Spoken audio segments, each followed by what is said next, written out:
Hi, I'm Byron Williams. I'm Director of the Public Interest Law Center, or PILC.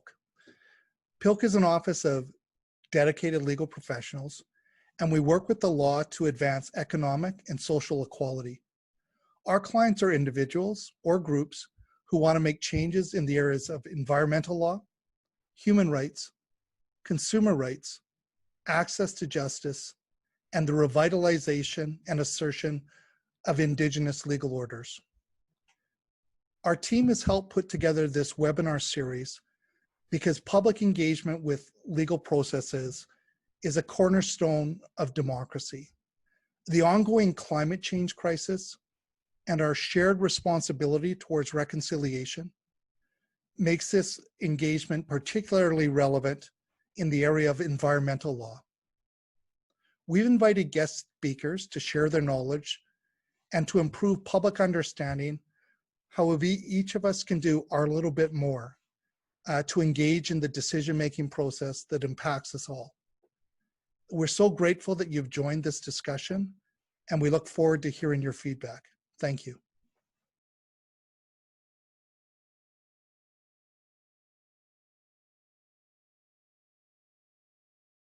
My name's Glenn Korolick. I'm the Executive Director of the Manitoba Eco Network, and we're one of the sponsors of the Navigating the Law series, along with the Public Interest Law Center. For those who don't know anything about the Manitoba Eco Network, we're a nonprofit, charitable environmental organization. We've been around for about 35 years. The organization is doing some great stuff these days with all the volunteers and our new board of directors, and a good example is this webinar series, which we hope you'll enjoy.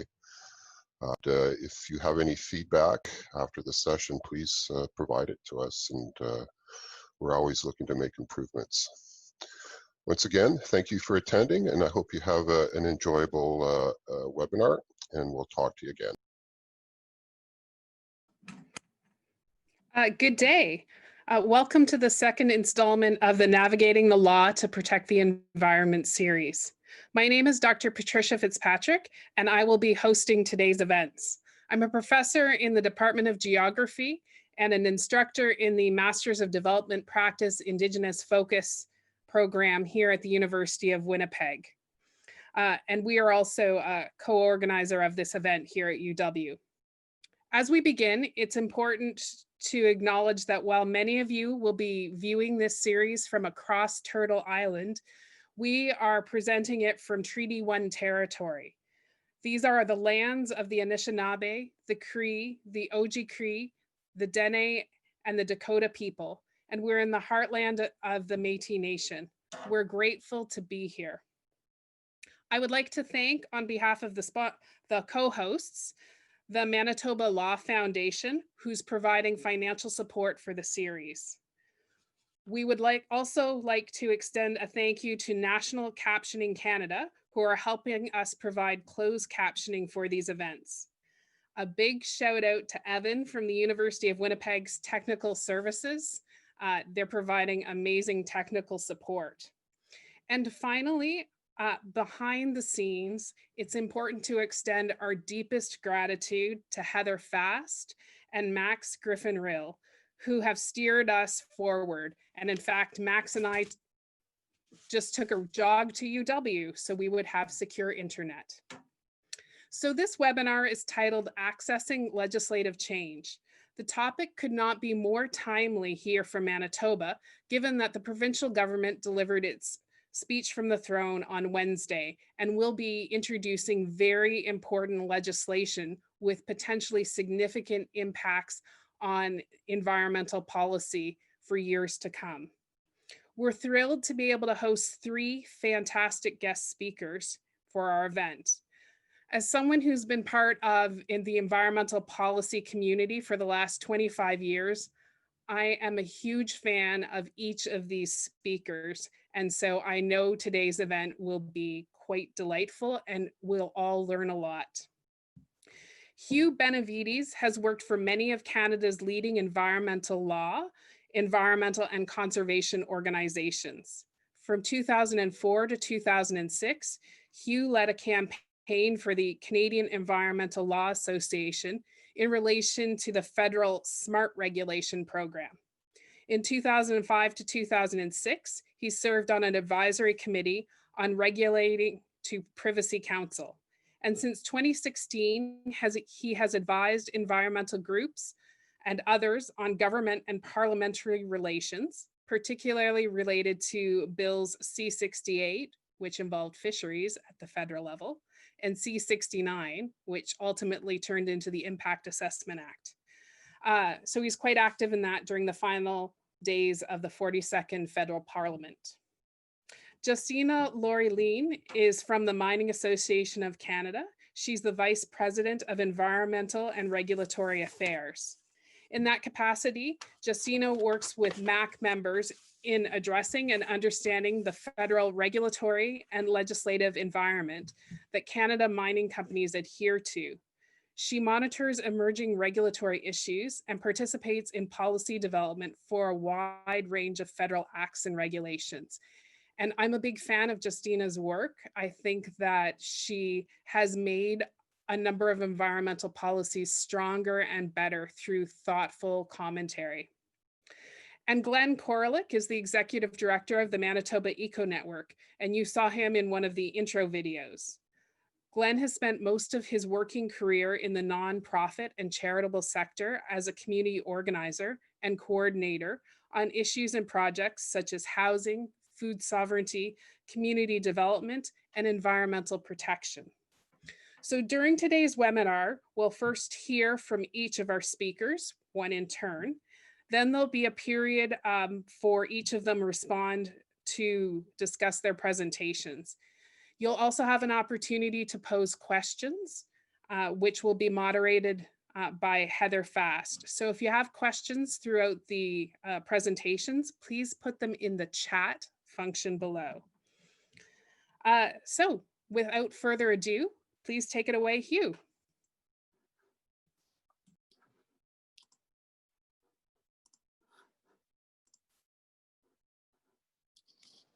All right, thank you very much, Trish. And welcome everyone. Over the past 25 years or so, I've learned and thought a lot about how government works. For this presentation, I've summed this up as 4 keys for accessing legislative change. And by that, I mean having your recommendations for change adopted in the broader public interest. Whether you're an activist, a student, a lawyer, or an engaged community member, your efforts will be, I think, even more successful if you come prepared with these 4 keys. They are intimately interrelated, and each one to the others. They may seem somewhat abstract or superficial, but I hope that our discussion, including the Q&A, can reveal their depth. These 4 keys provide the starting points for the work you need to do to effectively access government.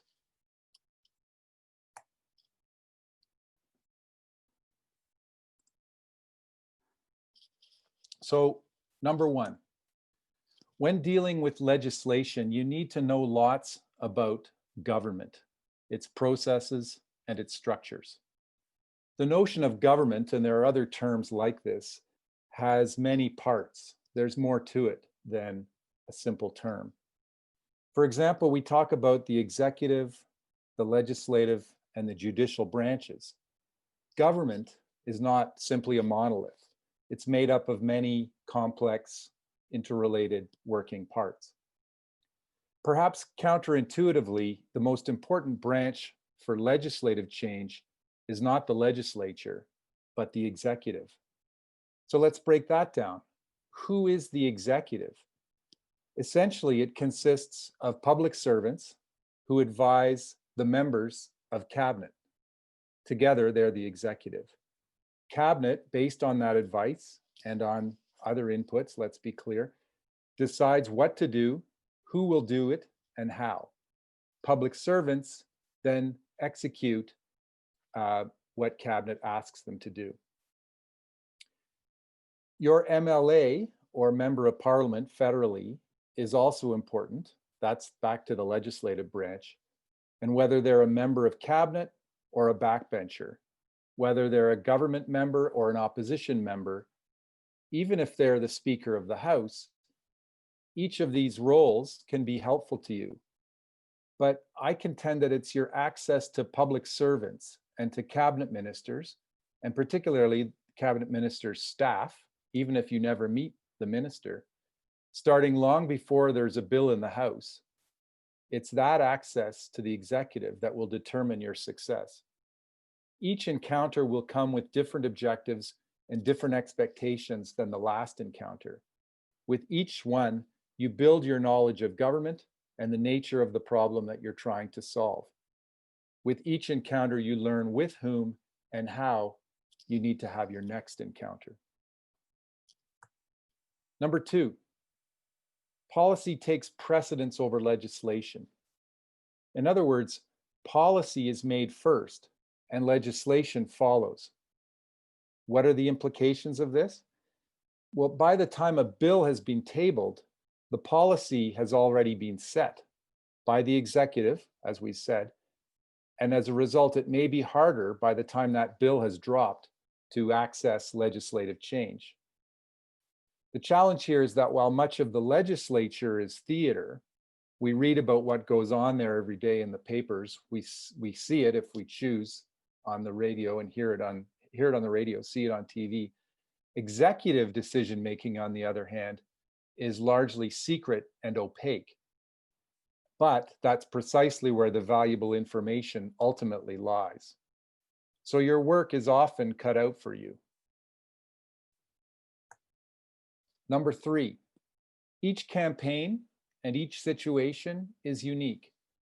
This means, in short, that what worked last time may not work this time. Some of the actors may have changed. The setting has changed, and certainly the subject matter is different each time. Let's say you had success on a bill sponsored by the Environment Minister, and now you want to change a regulation that's run out of the Finance Department. Well, at least 3 things are already structurally different from the first effort to the second.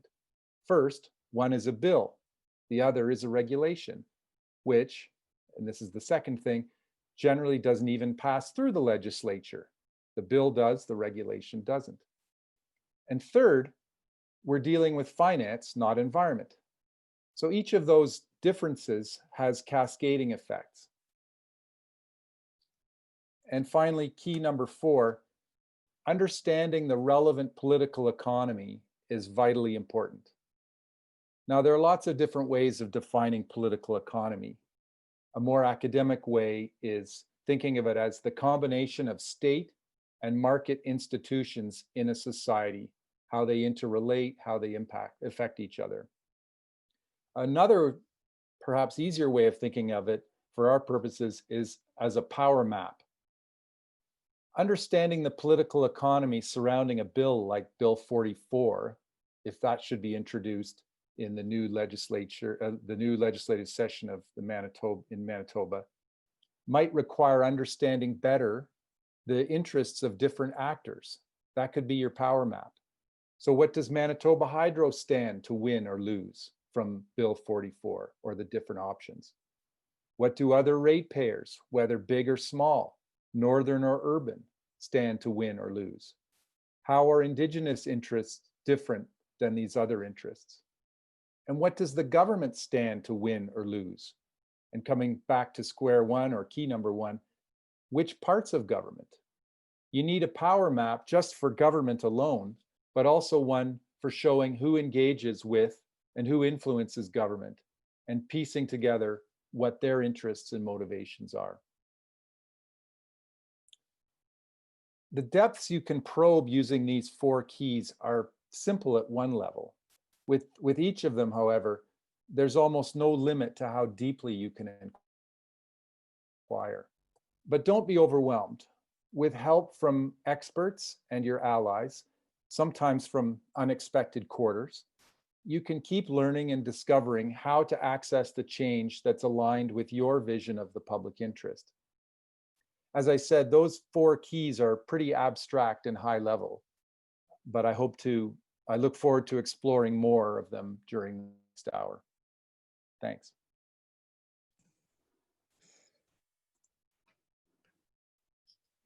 Emma? Thank you, Hugh. That was really impressive and very clear, and you should probably come teach all of my courses. Certainly, I plan to share that presentation with all of my students. For the audience, Bill 44 in the last provincial session was about changing the power map of Manitoba by increasing the power of the cabinet over Crown Corporation decisions and limiting the power of the Public Utilities Board. And the speech from the throne has indicated that they will reintroduce the legislation or similar legislation. So keep your ears tuned for that. Again, if you have questions as we go, please park them in the chat session and we'll make sure to include them towards the end of the webinar. Next up, we get to hear from Justina. So welcome, Justina. Thank you. So I'll build on what Hugh said. I recommend that you start with doing some soul searching and figuring out what your goal is in whatever it is you're doing. Are you looking to do good or look good? What's the ultimate objective? Being really clear, at least, and honest with yourself will really help you communicate, but also evaluate options, develop better strategies. So that is very important. The second part, sort of next step, is working with others, and that's kind of building into Hugh's step 4, or key 4. It really is important that you engage with others, and the purpose there, number 1, is understanding. As Hugh said, understanding what drives them, what are their pain points, what are their perspectives, how do they interpret their attitude to uncertainty and risk. If you look at public servants who play a really vital role in the entire system, they have to take into consideration things like their workload, whether they're going to get a promotion, are they going to be slapped with a lawsuit, are they going to be able to discharge the obligations and have the means of doing so. And we're really shining a light on that right now during COVID, where in some departments at the federal level, officials are doing the best they can and carrying out their jobs without the IT support that they desperately need to do that job. And I really feel for them. So understanding what each actor, how they perceive it, is really vital for you to develop a viable strategy and to adjust the strategy. And understanding your own goal is critical in understanding the options that you're going to come across, because you're going to be offered, well, we can give you this, but not that. And if you don't understand your goal, you can get distracted down the wrong pathway. I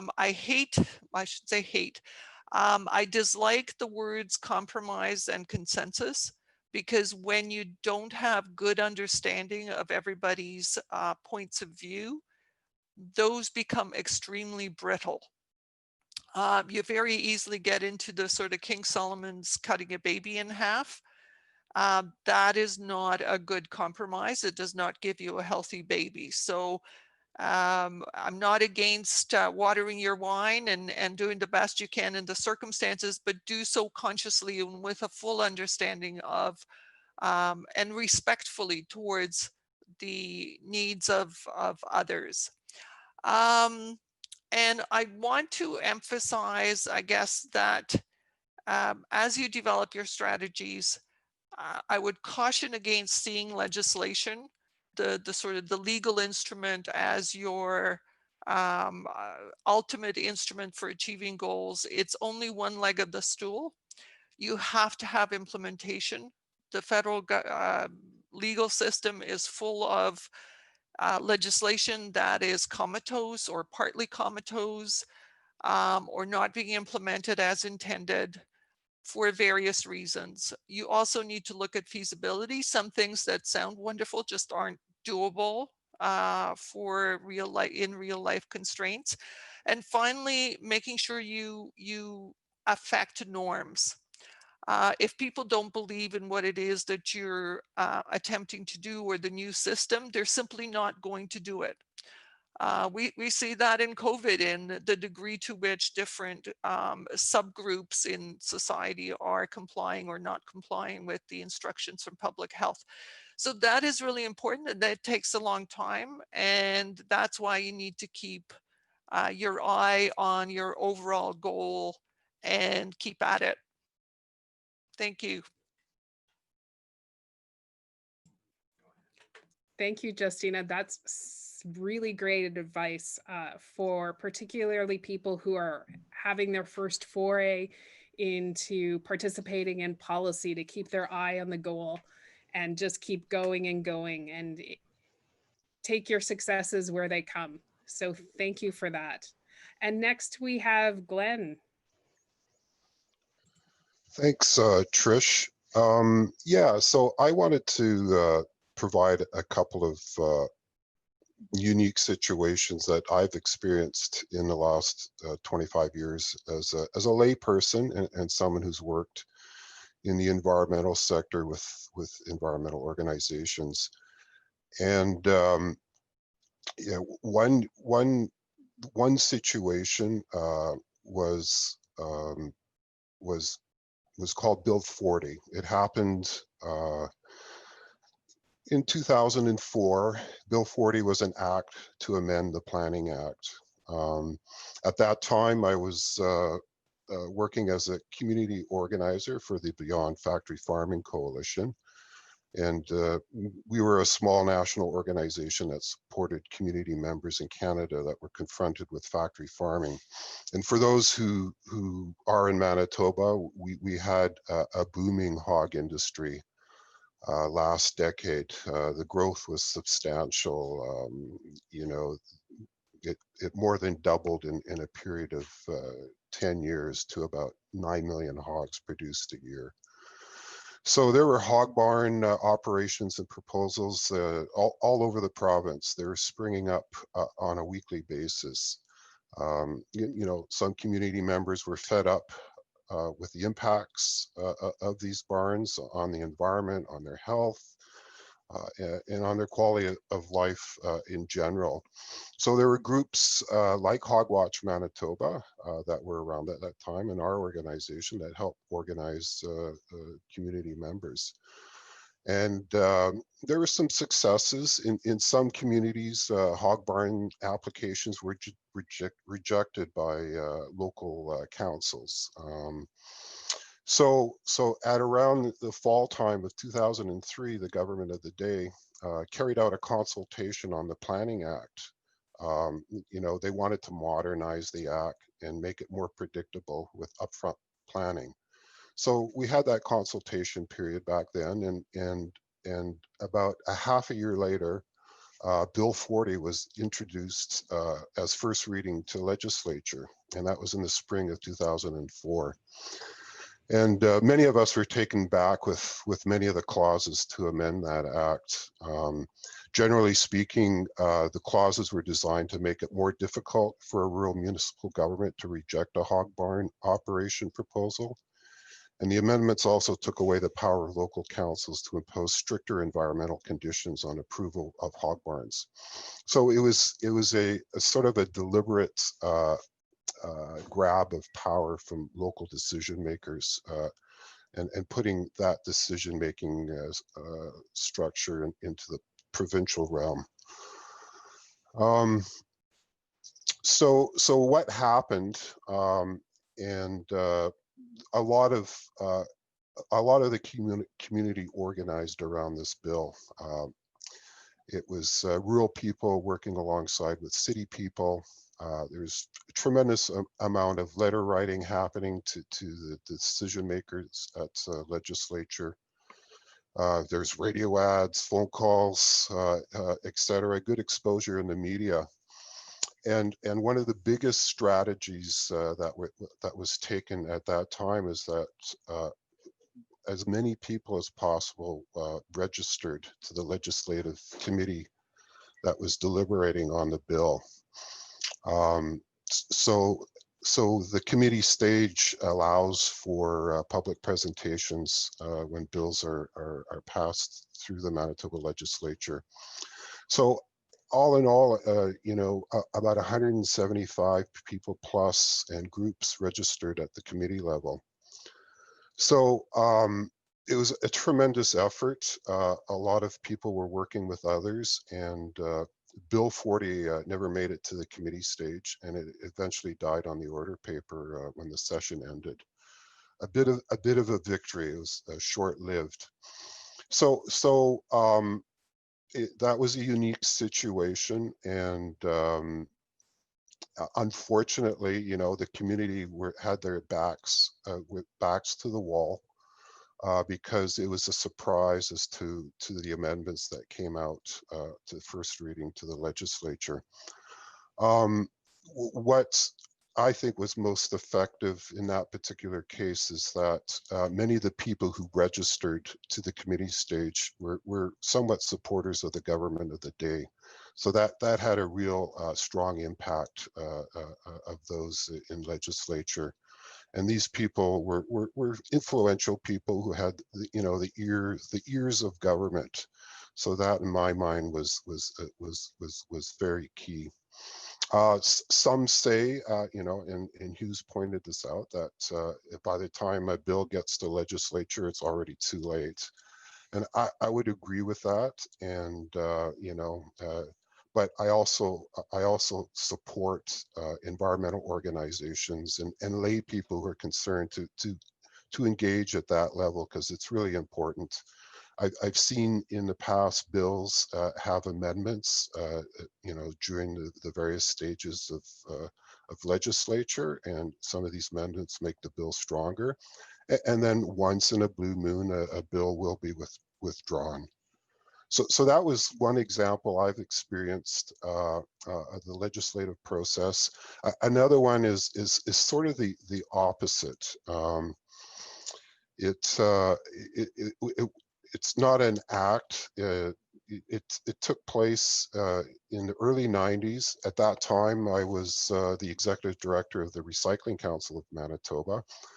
And we had our first bill called the RAP Act that was proclaimed in 1991, I believe. It was the Waste Reduction and Prevention Act. And the task at hand was to develop the first regulation under that act. Recycling and product stewardship were big things back in those days. And there was a bit of a debate happening in Manitoba and other parts of Canada between having deposit systems or having blue box systems or stewardship systems.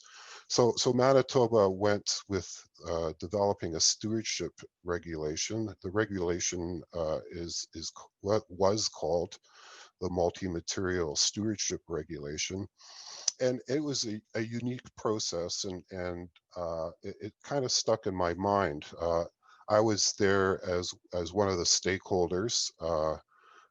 What government did is they struck up an implementation committee and to develop the regulation, and there were various interests at the table. The soft drink industry was a big one, the newsprint industry, municipal governments, environmental sector, the recycling sector, the consumer sector. And basically, this is the only slide I have, but this is how we started the process. It was a blank sheet of paper. So what the government did is they started from scratch as a committee that met on a monthly basis for almost a year. we first, facilitated a vision for the program, the objectives for the program, and some of the goals as to what a multi-material regulation could look like. And it was somewhat of a consensus process. Organizations were allowed to go back to their people and come back with more information if consensus couldn't be reached. Glenn, And could I interject and ask you what led to this being a failure? oh, this is a success story. Oh, this is a success story. Oh, so Yeah. you're talking, excellent. Yes. Yes, this is the success story. So after developing the vision, the objectives, the goals, the government wrote out in plain language the regulation for everyone to see in that committee. And eventually the legal language was developed, and that regulation passed through Order in Council as the first regulation for the Waste Reduction and Prevention Act. Everyone at the table, weren't pleased, but everyone at the table were satisfied with the process. It was an open and transparent process, and If I that was a great experience that I had. And that's all I have to say. I think that's great. Two huge success stories from a Manitoba perspective. I wonder if before we get to questions, if Hugh and then Justina would like to talk about a success story that they're proud of. Either it was immediately successful or it paid dividends down the road. So I'm going to throw that question first to Hugh.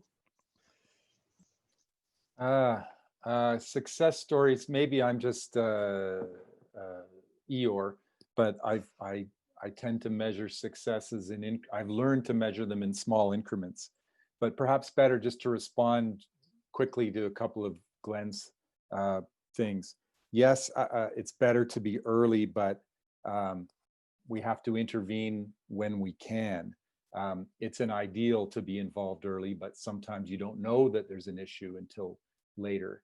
And the analogy that occurs to me is having done a little bit of private law practice, whether it's family law or other areas, clients generally don't come to you until there's a problem. It would have been much better for those clients to work with you and prevent or avoid problems, but that's not usually how it works. So that's life. And I'm sure Justina will have to say more, but and despite acknowledging her words about consensus, these tables and processes where you can have multi interests come together. Yeah, you're never going to have everyone leave happy, but for me, the big payoff in those processes is, as Justina also said, what you learn from each other and what you learn to fill out your power map. So I'll leave it there. I'll jump in and I want to clarify. I think consensus and compromise are good things. I'm just saying it has to be based on understanding. So your first objective has to be to understand. Then you can, the consensus will almost fall out of it, especially if you develop respect for others and an understanding of their needs and perspectives, and work with them. Together you end up developing something where it suits both your purposes or not, or you agree that, yeah, we can't do both. This is the best we can come up with. So the consensus becomes organic rather than something to start off with. In terms of successes, Heather, I would say the only one that I can think of that was solid and still exists, still is doing its job and actually moved the needle, which is the most important part, is the AQMS, which started life off being called FRED. And it's the Air Quality Management System, which is a federal provincial initiative. It started off at a time where a very bad, unworkable proposal was on the table, let's say. we were approached by Health Engo to say, hey, we really don't like what's being proposed. What do you think? We said, we don't like what's being proposed either. We formed a stakeholder group between various industries, environmental Engos and health Engos. Then we found out that provincial governments were also unhappy, started working together, eventually convinced the federal government, came up with a system which is not probably perfect or one that everyone would think is ideal, but it is advancing a needle and has a roadmap for improving air quality in Canada. And that air quality has been improving, and both levels of government are committed to doing their bit, and they're actually doing their bit, and there is transparency, there is data. I saw a question in chat about transparency. Your number one defense is ensuring that the data, the information on environmental quality and whatever other issues they're interested in, that it's gathered, that's monitored, and that is published and accessible.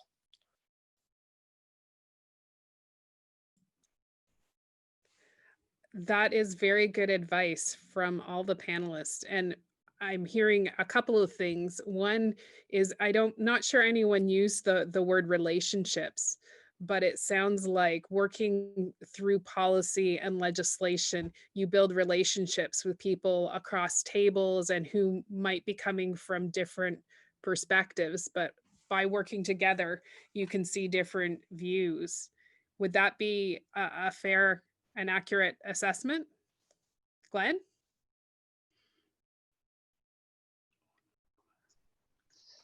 Absolutely. In the implementation committee process for the regulation under the RAP Act, there was a lot of respect amongst the people at the table. And, you know, it wasn't about who they represented. It was about what can we develop that's best, that would suit the needs for Manitoba. It was helpful that the person who facilitated the process was a civil servant, but he was an amazing facilitator. So I see the role of government to be one of facilitator. That's my view, and that's their responsibility. I think a corollary to every situation is different, is that those conditions, those perfect or ideal or better conditions aren't going to come up every time. So just that last example of the good facilitator who's a civil servant and so on. I mean, you need all these ingredients, arguably, to realize some level of success. That makes a lot of sense. We have some really interesting questions in the chat bar, as have already been alluded to. So I'm going to pass the baton to Heather now to facilitate the Q&A. Continue to add questions in the chat function. Hello, everyone. Thanks again for all the questions that you've posted. So I want to start off with one about developing power maps. So you've all indicated it's really important to figure out the broader scope of everyone involved and who you may need to target with your advocacy efforts. Can you give us some suggestions in terms of resources we could look to when we're trying to develop a power map for our specific issue? And that's to all three of you. Well, maybe I'll start since I brought it up, and I'll be very as candid as I can. When we started with the monumental or long Bill C-69 process, my client asked me to draw a power map, and I had to ask, what's that? And the way they wanted it was who's who at the zoo, if you will, who are the different players in the then new government. And so I essentially started reading at the federal level the Hill Times, and I looked through the government electronic directory, and I built on some contacts that I already had despite a few years in the wilderness away from Ottawa. And then just in researching this the other day, I thought, okay, that's one idea of a power map. What is it? And I found I did a quick search and found something in the States where it had confirmed that power mapping is indeed a thing. And there was an interesting resource which I can circulate afterwards. I don't have it at hand. But I think the shorter answer is whatever resources, and I've alluded to some of them, you have through research and the snowball, kind of method of collecting information, ask two friends, and so on and so on.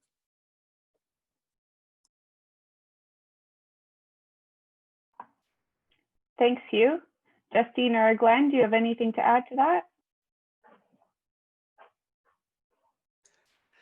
Maybe I'll add, and it may be an issue at the federal level, but it may be relevant in the sort of smaller province like Manitoba, is don't focus at the top. I have found in the federal government, of course, people move around a lot. So whoever it is you're dealing with today is going to be in a different position. And by the way, the government electronic directory is like years behind for some departments, unfortunately. So you do have to use personal contacts or social media. But it is important not to neglect the people who are actually working sort of at the front lines. Because they can sometimes provide you with the best information and advice. And also, if they're good, they're going to rise. And therefore, the relationship you develop today, next time around, that might be the assistant deputy minister. So don't neglect that. I think it's one of the sad things, I think, that I see in my time in Ottawa, is the discounting of the value of relationships and knowledge. The idea that people are interchangeable, they're not. People are not interchangeable. Every individual is very valuable. So maintaining those networks and not neglecting people at all levels of an organization is really important. Yeah, from the front lines to the very top and everybody in between, they all have something to offer, even if in the Machiavellian sense of something to offer you, like a perspective and information. Thanks. That was really great. Glenn, anything to add? Well, yeah, we have small power maps in Manitoba. But I'll ask you for advice every once in a while. But in the Bill 40 campaign, one finds expertise and assistance in funny places. So you got to continuously reach out and talk to people. We had legal experts providing us pro bono assistance and interpreting, the legislative changes. We had municipal experts who had, who are counselors who assisted us in their interpretation of the bill. And then, the many community members in rural Manitoba, the farmers, the people who are most impacted become the most knowledgeable, because they don't want this type of development, and it's amazing how much research they do on their own and how they get engaged. It's very empowering. During the hog war days in Manitoba, a number of these people eventually decided to run for office at the municipal level. So that was a good thing to see. Thanks, Glenn. Another great question here.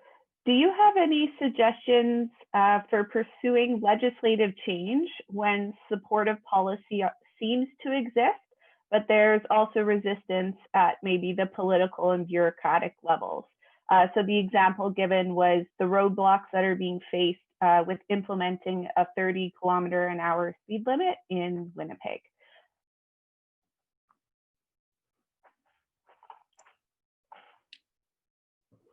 I'm the only one who's unmuted at the moment. So, I mean, Justina's points about finding out more, and mine as well, my points about finding out more in Justina's case about the pinch points or the pain points. So in other words, what is motivating those individual public officials who are blocking or who are unwilling or who have a different view? And I think the only way to find out about that is to talk to people, to get one-on-ones with them. It's sometimes difficult. I mean, I think there's a trade-off between a bigger federal system and power map and, as Glenn suggested, a relatively small one in Manitoba. Both can be somewhat opaque, but in the case of being and living in Winnipeg, that official is probably your neighbor or someone that you meet at the market, or 6 degrees of separation from that. So but the main point is meet with them, keep going, keep trying, and find out what it is, and maybe you'll find points of consensus or points of agreement that were unexpected, or partway meeting points that you were unexpected. Thanks, Hugh. Justina or Glenn, do you have anything to add? I know both of you have faced tricky campaigns in your past. Any suggestions? The one that and not my campaign, obviously, but one that I have been astonished at the success of is the Mothers Against Drunk Driving. Learn lessons from them, because when they first started, when I was a very young person, I laughed. I thought, like, they're crazy.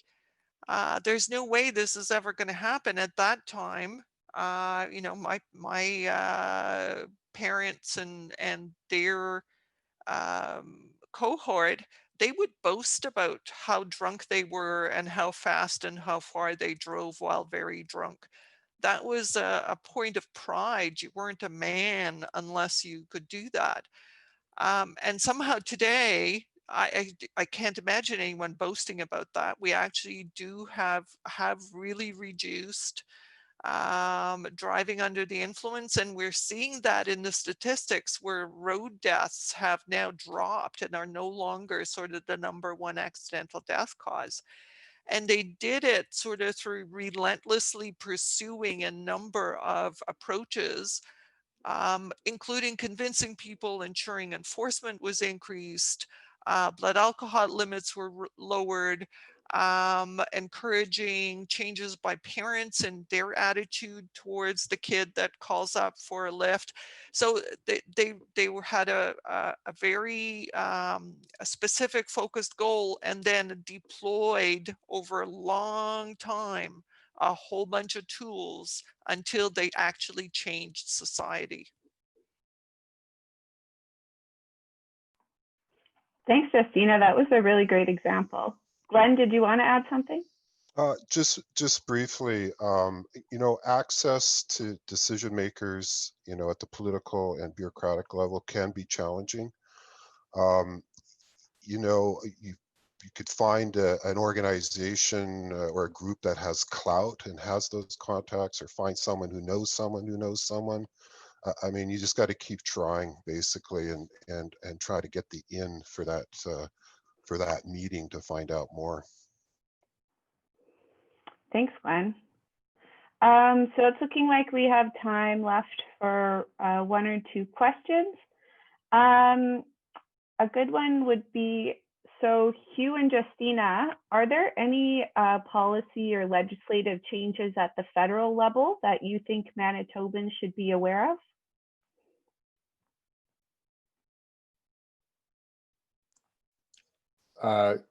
coming up, or?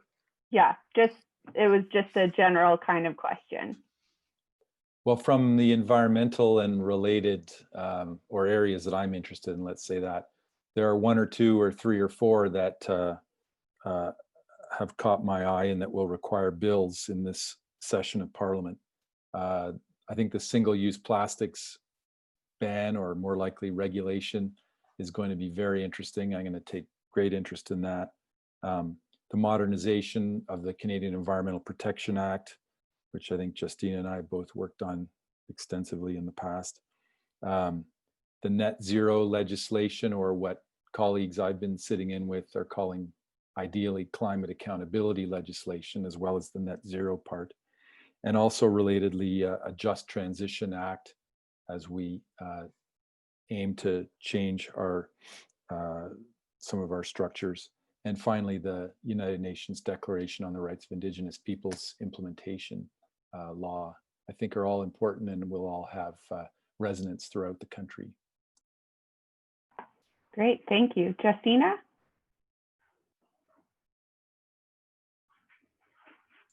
Sorry, lost my mute button.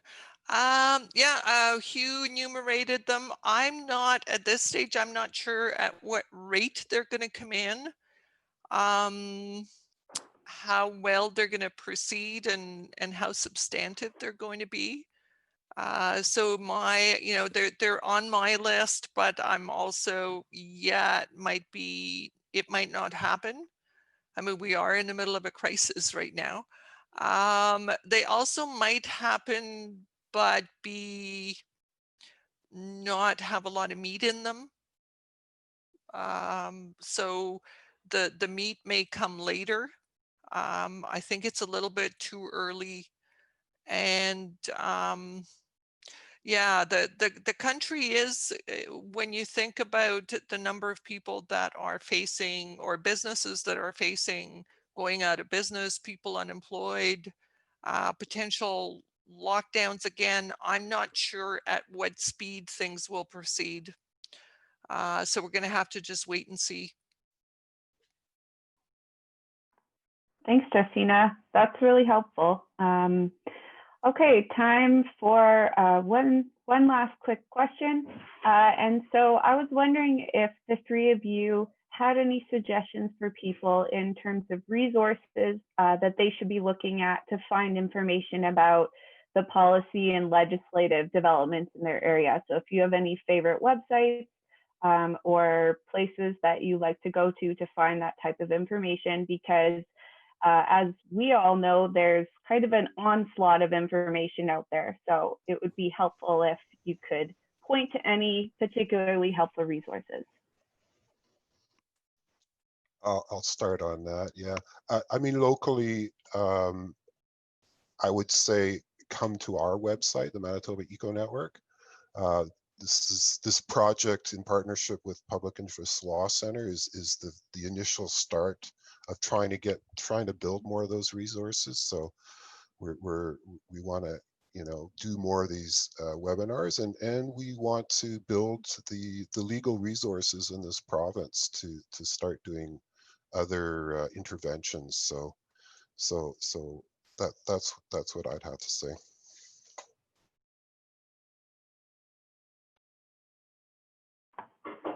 Hugh or Justina?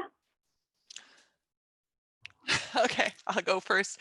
The challenge with information sources, you'd have to be a lot more specific, because if you go to sources that cover everything, they're going to cover nothing, or at least not in any useful depth.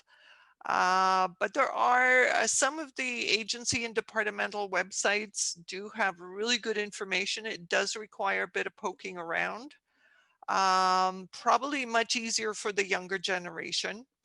I find it somewhat frustrating, and I tend to go around in circles and just ask someone to send me the link. But then again, federal websites sometimes are designed like that. There are some good registries. There are hard to get information from. The one that is I'm hoping is coming out sort of at least in a beta form soon is the open data platform. There's going to be, and I'm not even sure what it's called, but they're going to have sort of a map where you can layer from various registries, combine it with geochemical, geophysical maps, combine it with species, start layering that. And that is going to be an excellent way, not so much to explore policies or legislation, but more the state of the environment, information about, because we used to have a state of the environment report a very, very long time ago, and we lost that. And in the absence of that, some of those data repositories are going to be very important. So just picking up on something of a couple of things that Justina said. First of all, I'm dismayed at the direction of federal government websites. For example, Environment Canada's website used to be officially called the Green Lane. It was an award-winning website. It was quite good looking back in terms of finding things for various reasons. And the official excuse, I think, is that Canada's Government of Canada website was supposed to have the same look and feel, is that they were all kind of merged into one website. My view is it's much more difficult to find things. And my cynical view is, as Justina alludes to, that's not by accident. You know, for my sins, I'm interested in how Parliament works, and so I follow the order paper, which I wouldn't wish that on anybody, but you can see what bills are going to be discussed. I watch the so-called debates, not so much question period, but the other things sometimes until I feel too nauseated and I have to turn it off. And I mean, also picking up on Justina, there's so many things to look at, but in spite of that, you have to be Catholic in your tastes. So look at the websites and sources you might not ordinarily to get those different perspectives and figure out, learn about more stuff and what's important. Why isn't the bill that's important to me coming up? And finally, I spend a lot of time and have lived for times in Nova Scotia, and I follow the media there, although like everywhere else, it's becoming more pay-per-view, like the Hill Times, one of my other sources federally.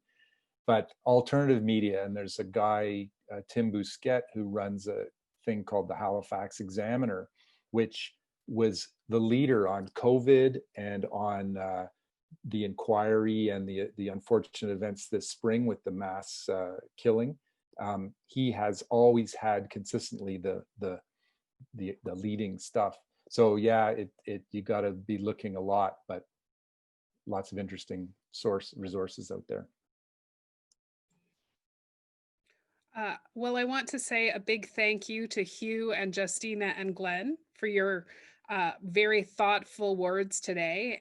Please know this will be required viewing for all of my courses next year and probably well into the future. I'd like to say thank you for all the guests who have joined us right now and who will join us later on when this is on YouTube. There will be a feedback form posted at the end of the webinar for those watching live. Please fill it out, as it will provide us with some guidance about what other topics you'd like us to canvass in the speaker series. Next month, on November 12th, the Navigating the Law series will explore the question, are class actions the way to go for environmental issues? We have two esteemed guests, Yasminka Kalajic and Catherine Gauthier. They'll bring firsthand information and experienced accounts of engaging in class action lawsuits for environmental issues. And we do hope that you will go back and register for that event as well. I'm wishing everybody and their families a healthy, happy Thanksgiving. And it sounds like we'll mostly be doing that in social isolation. So please use your Zoom tools and your team hangouts to meet with family and stay safe. Thank you.